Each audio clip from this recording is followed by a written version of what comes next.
Are you struggling to set up your client onboarding process? Hello, I'm Cassie Hayes, and I am the founder of the Premier OpSpot. I love setting up systems and processes, and I am on a mission to make sure that streamlined business operations are affordable and accessible for all business owners, regardless of their stage in their journey. Let's jump in. This is my client booking and onboarding process map. Now, I have a couple different options on here for you to look through, but first, I'm just going to give you an overview. So you can see that the key is up here. This tool that we're in is called Whimsical. It's free up until a certain point, like a lot of tools are, unless you want to pay for additional features. This key will tell you the different color coding that is on each of these process maps. So the yellow means that something is automated through Honeybook. Blue is for any of your lead actions or client, the actions that they take. The green is for business owner actions. Notice that those are few and far between on here, designed that way on purpose. The dark gray is anything that you and your lead or client will do together. And then red is for Zapier.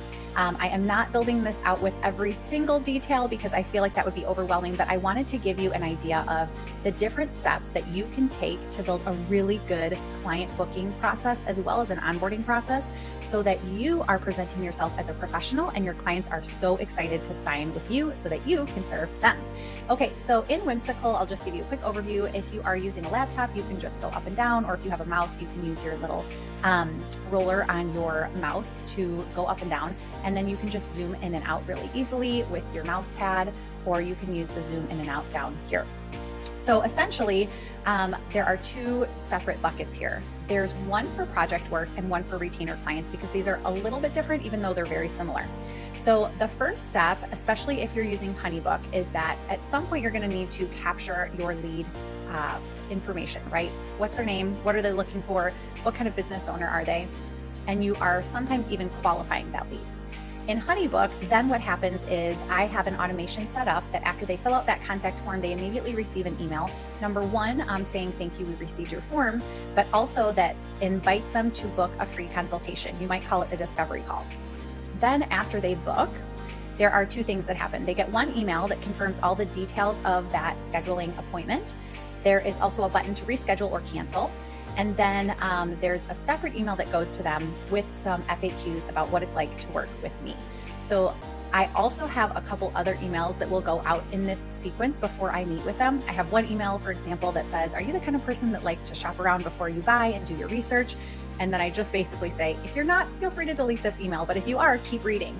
And I share a little bit more about the different packages and services that we offer at the Premier OpSpot.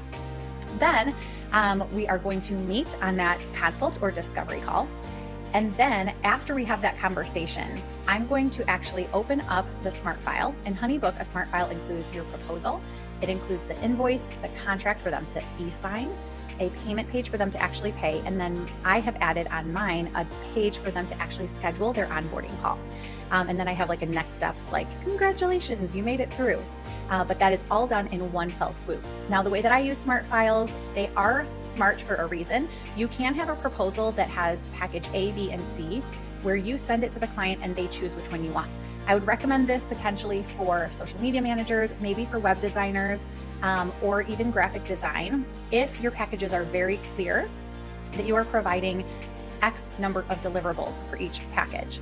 For me, what I like to do is have that smart file template set up with my 3 different operations director for different packages, and then I will actually delete the ones that are not applicable so that it's very easy for the client, because we've already just discussed on this discovery call what their budget is, what their needs are, and now I have made a recommendation that they have agreed to, so I do not feel the need to confuse them by showing them what the other options are, right?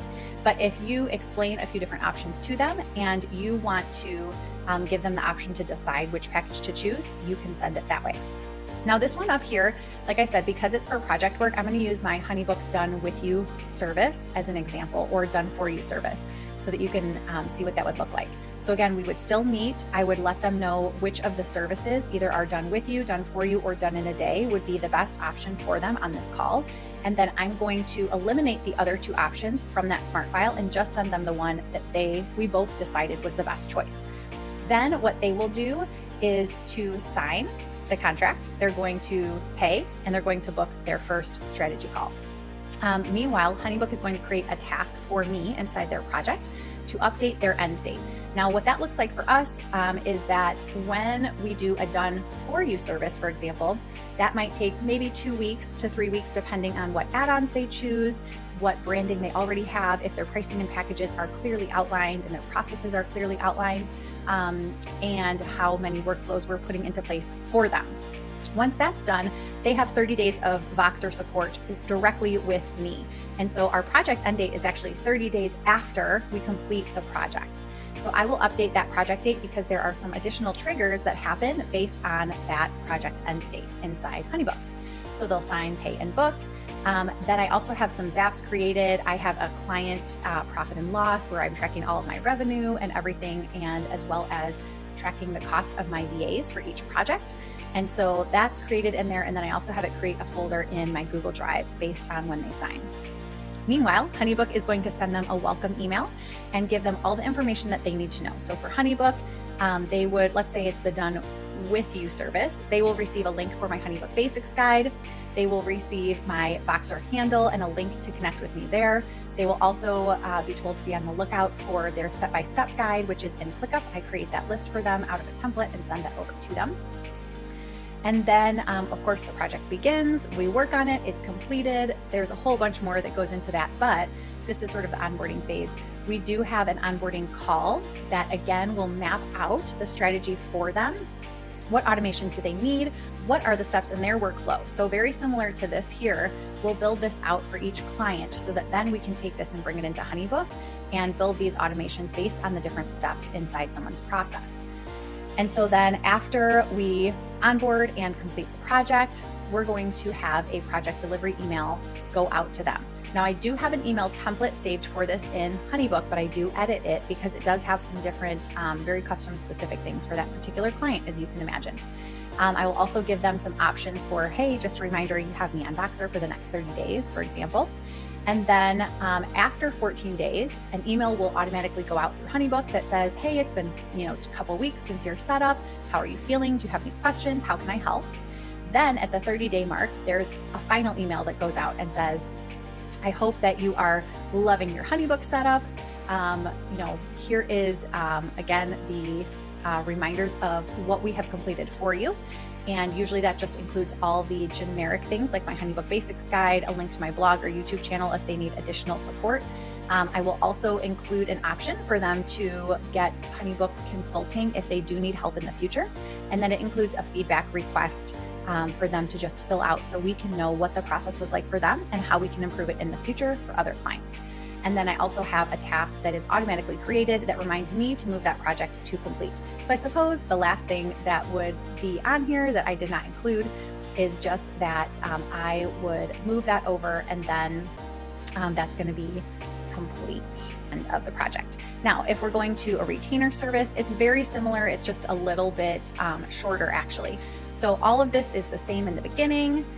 The only thing that might be different is Honeybook is now rolling out this amazing new feature called lead forms, which means that someone can actually fill out a form, book a call, and pay all in one fell swoop, so that instead of them filling out a contact form and waiting for an email with an invitation to book and then having to book, they can actually do all of that from one link at the very beginning, and they do not have to be inside your Honeybook already in order to do that. Because the whole purpose of the contact form is that they're getting into Honeybook so that then we can send the automation to them. Okay, so all of these beginning steps are the same. The only thing that's a little bit different is over here in the onboarding phase. Now, once again, this part is the same. For my retainer clients, I actually always require that they start with a strategy session. We're going to do my signature strategic ops audit. So I didn't reflect this on here because that is probably not the case with a lot of people. But I will do that strategy session with them to take a look at their entire operations. We'll also get onboarded with their mission, vision, values. We will make sure that we have access to all the back end of their operations so that we can help them and do all the projects that they are asking us to do and have contracted us to do. After that onboarding call, of course, our retainer begins. I do a monthly meeting with my clients, and so I also have an automation in place that an email will send to them with their new monthly email and the invitation for them to book their monthly call. And then after usually 3 months, I will send a feedback request and say, hey, we've been working together for 3 months now. We've really settled in. I'd love to hear your feedback on how it's going so far. And there's a link in there. Now, from there, a couple things could happen. Of course, most of the time, the client continues on retainer. And so then we just renew that contract and we can bump it out to a 6-month contract or a 12-month or whatever the client is comfortable with. Or once that client is ready to end and offboard, then we will offboard them, which is a completely different process. So I hope this is helpful for you to get an idea of what your onboarding process can look like. It's really not too overwhelming. And once you get these, everything that's in the yellow automated and implemented, now you don't have to touch it again.